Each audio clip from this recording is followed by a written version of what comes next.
آپ غامدی صاحب کے لیے بہت نرم گوشہ رکھتے ہیں جبکہ وہ قادیانیوں کو مسلمان کہتے ہیں. یہ تو ویسے میں نے نہیں سنا کہ انہوں نے اعلانیہ کہا ہو، جبکہ دوسری طرف علماء کے لیے آپ کی زبان بہت سخت ہے. یہ کھلا تضاد کیوں ہے؟ کیا آپ بھی قادیانیوں کو مسلمان سمجھتے ہیں؟ پہلی بات یہ کہ مجھے کسی کو کلیریفیکیشن دینے کی ضرورت نہیں ہے. میں تو پہلے یہ کہتا ہوں کہ جس شخص نے نبی نام کہہ کے اللہ کے ساتھ اپنا تعلق قائم کیا نبی علیہ السلام کے بعد، میرے نزدیک تو وہ بھی کافر ہے. اور جس نے نبی کا نام لیے بغیر کشف اور الہام کے نام کے اوپر اللہ کے ساتھ اپنا تعلق قائم کیا، وہ بھی کافر ہے. میرے ہاں تو کوئی گنجائش ہی نہیں ہے کسی کے اس طرح کی. ہاں صرف یہ کہ آپ نے صرف نبی کہنے والے کو کہا ہوا ہے، وہ جس کو کہتے ہیں نا، ایک بندہ کہہ دے میں شراب پی رہا ہوں، آپ کہتے ہیں یہ شرابی ہے. دوسرا اسی شراب کو انگوروں کا جوس کہہ کے پی رہا ہے، آپ کہہ رہے ہیں نہیں یہ جوس ہے. میں تو دونوں کو شرابی مانتا ہوں. لہٰذا میرے ہاں تو مجھ سے تو کوئی کلیریفیکیشن مانگے ہی نا. مجھے ان سے مانگنی ہے کہ یہ ختم نبوت چلا رہے ہیں یا اینٹی قادیانیت تحریک چلا رہے ہیں. ختم نبوت تحریک صرف انجینئر محمد علی مرزا چلا رہا ہے، جو سب کو سمجھتا ہے مجرم ہے جس نے ختم نبوت پہ ڈاکہ مارا ہے. آپ تو اینٹی قادیانیت تحریکیں چلا رہے ہیں. رہا غامدی صاحب، میں نے نہیں کہیں سنا کہ انہوں نے کہا کہ قادیانی مسلمان ہے. میں نے کوئی ایسی بات نہیں سنی ہے. انہوں نے تو بلکہ یہی والے جملے بولے ہیں کہ میرے ہاں تو کشف الہام کی کوئی گنجائش نہیں ہے نبی علیہ السلام کے بعد، تو چہ جائے کہ میں کسی کے بارے میں نبوت مانوں گا. میں نے ان کے کلپ سنا تھا نا، اس میں انہوں نے یہ بات کی تھی کہ میں نے ان کا مطالعہ کیا ہے تو مرزا صاحب نے اعلانیہ دعوے نبوت نہیں کیا. وہ کہتے ہیں جو لاہوری فرقہ وہ کہتا بھی ہے اعلانیہ نہیں. لاہوری کا تو معاملہ وہ چھوڑ دینا. فی الحال تو یہ کہ اگر تو غامدی صاحب یہ اصولی بات کریں کہ نبی علیہ السلام کے بعد اگر کوئی نبوت مانتا ہے تو وہ مسلمان ہے، تو مجھ سے غامدی صاحب کے خلاف فتویٰ لیں. میرا تو ایک کلپ ہے قادیانیوں کو دعوت اصلاح، یوٹیوب پہ ہزاروں لوگ دیکھ چکے ہیں. میں نے اپنا موقف دلائل کے ساتھ رکھا ہے، پرسیکیوشن کے ساتھ نہیں، دلائل کے ساتھ.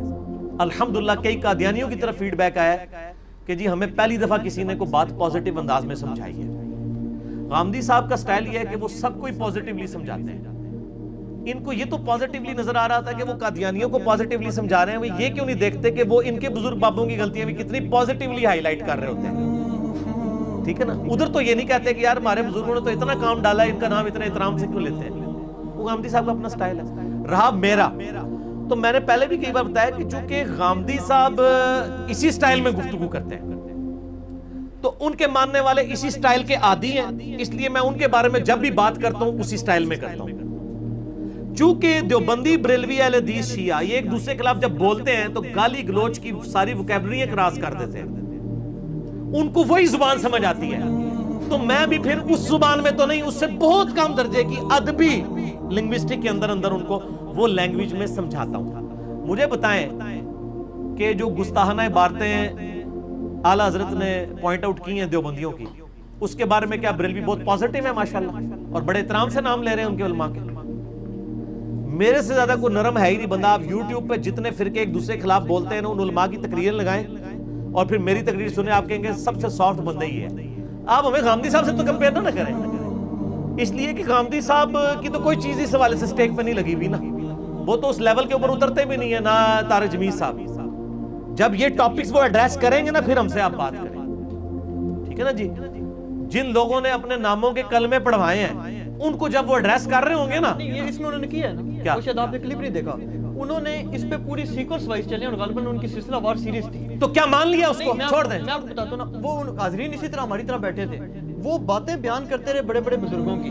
انہوں نے فتویٰ وغیرہ کوئی نہیں دیا. اینڈ پر غالباً ایک بندہ مسکرایا اور بولا غامدی صاحب ان سے، انہوں نے کہا جی اب میں کچھ نہیں کہہ رہا، اب آپ خود بات کر رہے ہیں. انہوں نے کہا مرزا صاحب تھوڑا حد کو کراس کر گئے ہیں، باقی باتیں تو آپ کے بزرگ کرتے رہے ہیں. لیکن سر انہوں نے بھی یہی بات کی کہ بزرگ باتیں کرتے رہے. میں آپ کو بتاؤں، غامدی صاحب سے میری ملاقات بھی ہوئی ہے، بہت انٹلیکچوئل آدمی ہے. میرا ان کے خلاف لیکچرز بھی موجود ہیں داڑھی کے مسئلے میں، آیات مسیح مسئلے میں. غامدی صاحب کی دعوت سے بریلوی، دیوبندی اور اہل حدیث میں کیا فرق پڑا ہے اور ہماری دعوت سے کتنا فرق پڑا ہے یہ آپ ہی مجھے بتا دیں. غامدی صاحب کے ایک بڑے نا کٹر قسم کے نا وہ فالوور تھے، اولی بھائی یہ کرتے ہیں وہ کرتے ہیں. وہ میں نے کہا پہلے تم دعوت کے میدان میں اترو تو صحیح. آپ ممی ڈیڈی لوگوں کو بیٹھ کے قرآن و حدیث سمجھا رہے ہیں. وہ ممی ڈیڈی تو 1% بھی نہیں پاکستان کا، وہ ممی ڈیڈی لے کے بیٹھے ہوتے ہیں نا غامدی صاحب. غامدی صاحب کسی مدرسے سے کچھ مولوی اٹھا کے سامنے بٹھائے نا اور ان کے کٹر فالوور، پھر میں دیکھتا ہوں ان کو بات بھی کرنے دیتے ہیں کہ نہیں. ممی ڈیڈی ان تو بات آپ کی سن لینی ہے. تو میں نے کہا میرے بھائی آپ پہلے دعوت کا کام کرو, پھر آپ کو پتا چلے گا کہ انجینئر صاحب کے پاس جو دعوت کا طریقہ ہے یہی مؤثر ہے. مجھے کہا جی آپ مجھے اپنی کوئی ویڈیو بتائیں. تو میں نے وہ مسئلہ نمبر 178, وہ جو نجی چینل کے اوپر میری ریکارڈنگ تھی ان کی رمضان نشریات کی, وہ اس نے سنا تو مجھے اس نے کال کی تقریباً 4 گھنٹے. اس نے کہا انجینئر صاحب میں تو یہ سنا ہے نا, اور مجھے حیرانگی ہوئی ہے کہ اس گمراہی میں ہمارے فرقے پڑے ہوئے ہیں, ان کا علاج گامدی صاحب کے پاس نہیں ہے. گامدی صاحب تو ہومیوپیتھک ڈاکٹر ہیں, ان کے لیے ان کو چاہیے سرجن. وہ کہتا ہے میں انہی سارے اعتراضات جب میں بحثیں کرتا تھا میں لاجواب ہو جاتا تھا گمراہ فرقوں کے سامنے. اب میں نے آپ کا مسئلہ 178 جب سنا ہے, کہتا ہے اب تو میں کھنگن نہیں دینا کسی کو, اور کہتا ہے لوگ بات مانتے بھی ہیں. تو مسئلہ یہ ہے میرے بھائی, جب آپ اس فیلڈ میں اتریں گے نا پھر آپ کو پتا چلے گا. ایک بندے کو پتہ ہی نہیں ہے, ایک بندے نے پیچکس دیکھا ہوا ہے جناب, وہ 2 منہ والا, اس کے سامنے جب وہ فلپس ہیڈ اس کو ہم وہ کہتے ہیں وہ آ جاتا ہے, وہ جس میں 3 منہ والا ڈلتا ہے, جب وہ اس کے سامنے آ جائے گا وہ دیکھے گا یار میرے کو تو پیچکس ہی کوئی نہیں ہے. پھر انجینئر صاحب کہیں گے جڑا میرا پیچکس ہے نا انہوں تو انج کر کے دیکھ, وہ پیچھے دعا بھی لگیا ہے. اسی جڑا 2 منہ والا ہے نا وہ رکھیا ہے گامدی صاحب واسطے, جڑا 3 منہ والا ہے نا وہ انہاں سے رکھیا ہے. وہ انج کر کے انج پیچکس لاؤ تو دیکھو کیسے انہاں دا کھولا, وہ گامدی صاحب دے پیچکس دا نہیں کھولنا, وہ انجینئر صاحب دے